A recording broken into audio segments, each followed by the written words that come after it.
Hi guys, welcome back to my channel.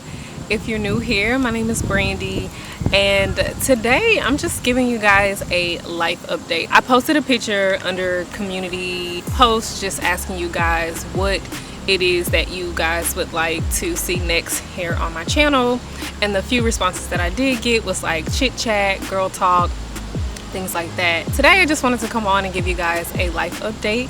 As you see, I am wearing a Baylor University sweatshirt. I recently got accepted into the University of Baylor, which is located in Waco, Texas.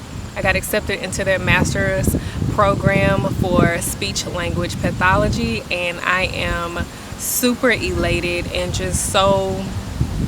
I'm just so excited and just so blessed and just really looking forward to this next chapter in my life. 2020 has definitely been challenging, to say the least, but also rewarding at the same time. And I think that's the beauty of life, and I also think that's the way God works, is to let us know that, yeah, times aren't always peachy and things aren't always good, but He is always faithful.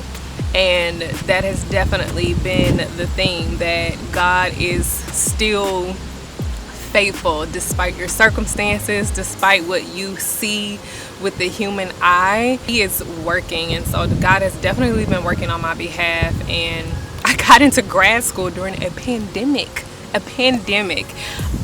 And just to give a little backstory on how I got into grad school, because I honestly thought that I wasn't even going to get in because the pandemic started happening in March, and things kind of started like spiraling out of control, I think, for everybody, from schools to, you know, jobs and things like that. I still hadn't taken the GRE yet, and so finally I was able to get a date for the GRE, but then there was something that was sent to me saying that it was canceled. And so I show up to take my GRE, and I get there and they're like, your name's not on the list. I'm like, what do you mean my name's not on the list? Like, I didn't receive an email or anything saying that, you know, my test date was canceled. Well, apparently they did send an email, and I have been swamped with emails, just emails from my kids' school and just a bunch of stuff. And so somehow I missed it, overlooked it, and they did cancel my test date because they were not filling the testing center to capacity. They were only doing like 50% capacity, I believe. And so I mean, I walked out of there, I was livid, because I had took a day off of work just so I could take this test. And so here I am, I get back home trying to look for dates to take the GRE, and I couldn't find anything. And so apparently there's a option, or was an option during the pandemic, or as we speak, we're still in the pandemic, for you to take the GRE online with a proctor. And I was just like, okay, I guess I have no choice but to take this GRE this way. Well, guess what? There still came adversity with that. I could not find a time to take the test at a normal test taking time. So your girl ended up taking her test at 12 midnight, and I did not get done taking my GRE until about 4 o'clock that morning, about 4:30 in the morning. So it was challenging. It was very, very challenging, but I made it through. I knew I had to do it if I wanted to get my application in time to Baylor so that I could start school in the fall, which I'm not starting school in the fall. Fall semester has already started. I'm not starting school because of the pandemic and them trying to not fill classes to capacity, because they want to make sure that they maintain that intimate classroom environment by keeping the class small. And so because we're still in a pandemic, there may be a time where everybody has to go to online learning. So you know, they wanted to keep the classes small in just in case that happened. I will be starting January 2021, which I think in so many ways is kind of symbolic of a fresh new start and new beginning. And so I'm really excited about that. And honestly, you know, I think it all worked out in my favor. Like, God just works in mysterious ways, and He pushed the start time back. So they pushed the start time back to January, and I know that God had a lot to do with that, because He knew that I had a lot on my plate right now, you know, just from family illness to death, and my children having to be at home during this pandemic because of, you know, homeschooling and things like that, and doing virtual online learning. So there's a lot of challenges this fall, and I think God knew that, hey, my child, like, not right now, you know, let's just push it back till January to give you some time to breathe. And you know what, I'm okay with that. I am okay with that, so thank you, Jesus. But I found out I got accepted. I skipped that whole part. I found out I got accepted into Baylor 4th of July, which I thought was pretty ironic, just with all of the social tension that's going on. And, you know, us celebrating Juneteenth, and then, you know, us kind of not celebrating the 4th of July because technically we weren't free. So again, to me, you know, I feel like it was symbolic in so many ways. I wake up and I get an email saying that you've just been accepted into Baylor University on the 4th of July. In Texas, I'm from Texas. I don't currently reside in Texas, but I'm from Texas, Houston, Texas, born and raised. And let's just say Texas, and specifically Waco, is probably not one of the most mixed places to live in. I don't even know if that's the right word, but not really a lot of minority things going on there. But I've always held Baylor near and dear to my heart. I always loved the green and gold, and you know, I grew up wearing green and gold. I went to Klein Forest High School in Houston, Texas, and so our colors were green and gold, and so it's nice to be back in the green and gold again.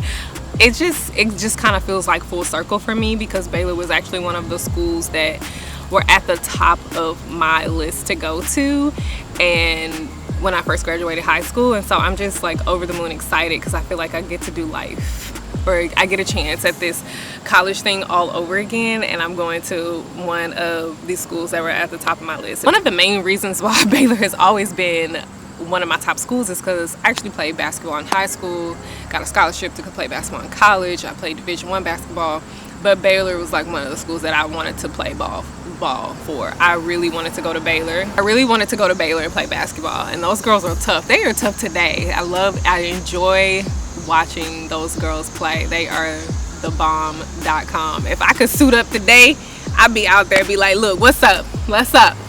D up, let's go. I would have loved to play for Baylor, so that's another reason why Baylor is so dear to my heart, because I just love the women's basketball program. I love everything about it. Those girls are phenomenal, and so I'm just excited to be a part of Baylor in some kind of way. You know, as soon as this pandemic over, I'm gonna be at all the basketball games. I'm gonna be flying down there trying to get to some Baylor basketball games. So go Baylor, go Bears, you know. Baylor, Texas Tech, and LSU.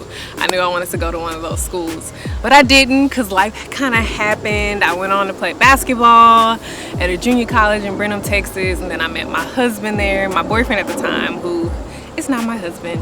And yeah, that's a little more personal. I don't think it's really none of y'all business. But yeah, so I ended up here on the East Coast, and things kind of got, I guess, where I thought I would have been heading, I wasn't heading. But you know, nonetheless, things kind of came full circle, and I always feel like everybody deserves second chances, and so I feel like this is my second chance, and getting my master's in speech language pathology. You know, Black therapists matter, and I think it's so important that we see more speech language pathologists that look like us. You know, our children, Black children, little Black boys and little Black girls, suffer from autism. They suffer from learning disabilities, so many different learning disabilities, and or any behavioral issues. And I think it's so important that they start to receive treatment from people that look like them. And I was specifically told that we need more speech language pathologists, but we also need more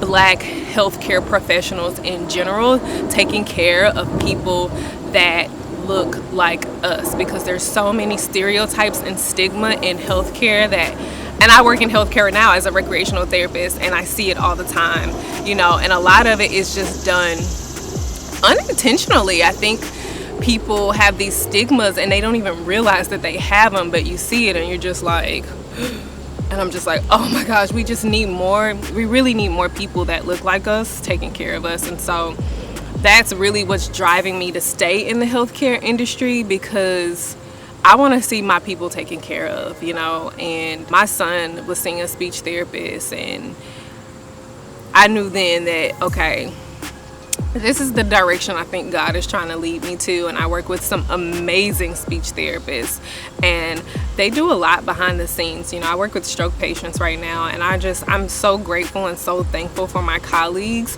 for showing me things that I've never seen before, and things that I could have never imagined or dreamt of seeing, and just learning from them. And so I'm just thankful for those colleagues, and I'm thankful to be surrounded by such a huge support system that has definitely supported me along this journey. And I just want to reiterate that what really drives me, like I said, to stay in healthcare is so that my people are taken care of.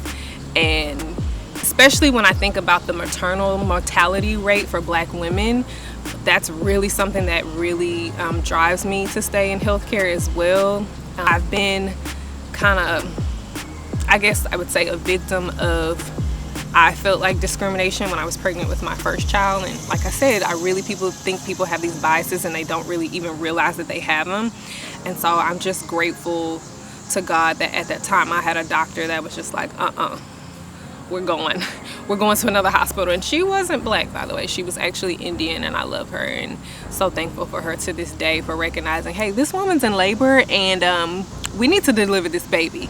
You know, could you imagine like someone telling you like you're not having a baby? I'm like, I am having a baby. Like, you can't tell me what I feel in my body. And I think a lot of times these healthcare professionals, from these nurses to these doctors that don't look like me, try to tell us how we feel and don't believe Black women when they're telling them that they feel a certain way. And so I am just so grateful for the opportunity to remain in healthcare and to continue to give back to the community as a whole.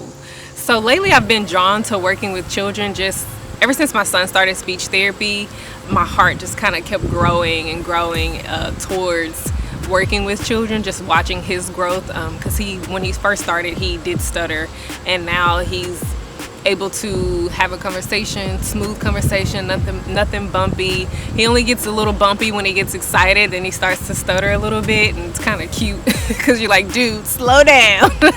It's all good though, and so I'm just so happy to see how much he has progressed, and he's actually been discharged from speech therapy, so he no longer gets speech therapy, but she does come in to check on him from time to time. And his speech therapist, she's great. She works in the school, and so she's awesome. And so just seeing his growth has kind of geared me towards working with children. And then I honestly think that it's a part of my legacy, because my mom and my sister have been working with children with special needs for quite some time. My mom pretty much for all of her career has been working with children with special needs, and she is the bomb.com. I mean, my mom is so good with children, and so I think it just kind of aligns with my family legacy to work with children with special needs. And so I am super excited to see what the future holds. And I really hope that, honestly, me and my sister, who also has some specialization in behavioral health, I am also hoping in the future that me and her could work together. I love you sis. I'm hoping that me and her could work together in the future and maybe do something and start our own practice, because she's the truth too. Like, you want to talk about somebody that know how to get some kids online and just know how to relate to children and to get them to learn in difficult environments. That's my sister. She got that on lock, and so I would love to work with her. And so those are my goals, my dreams, and soon speaking it into fruition, manifesting. I'm all about manifesting everything I want, you know. I dreamed about Baylor, and I was like, I'm going to Baylor, and I'm going to Baylor. So I will be starting online classes at Baylor January 2021, part-time, because I'm still a mom and I'm still a wife, and so I do have a family to take care of, and families is very important to me. So I'm only going to be doing classes online part-time, and I also still will be working, so you know, I'll still be juggling a lot of things, but I think part-time should be okay. I should be able to manage it. And what I love about Baylor is that they have a lot of resources for their students, and it's a Christian school, so everything is faith-based, and so they have resources that you can tap into that if you need for mental check-ins and just things like that. And so I'm just grateful for those resources, and I'm grateful for being able to be a part of a faith-based Christian community, because that is very important to me. I'm just really excited to see what the future holds. In the future, I eventually want to practice independently, have my own independent practice, working with children. Whatever it is you want, guys, speak it out into the universe and just go get it. Do everything that you need to do to go get it, and just watch God work. You know, watch him work when you give it all, give it 100%. So I am a true testament to that you can get accepted into grad school during a pandemic, and it can be a very good school. Or, you know, you can do anything you want to. And I know the pandemic has been wreaking havoc on a lot of people, and like I said, I've been on the receiving of the positive end, and I've been on the receiving of the not so positive end, and you just got to make the most with what you got. That's really what the theme has been for me, is work with what you have and make the most of what you got. So anywho, I'm thinking maybe next video I'll talk about my financial journey. I've been working on that too. I still got a long ways to go, but you know, if you guys want to hear about, you know, finances and things like that, let me know. I'm not an expert. I just do what works for me, and yeah. So that's what's been going on with me. That was just kind of the short version of it. Guys, if I sit here and talk to y'all about my life, I'd be writing a book, and you know, we would have to do, yeah, it's too much. Like, it's too much. And so I just wanted to come on here really quick and share that little life update with you guys. But yes, Brandy Bro is officially a Baylor Bear, and I am so excited.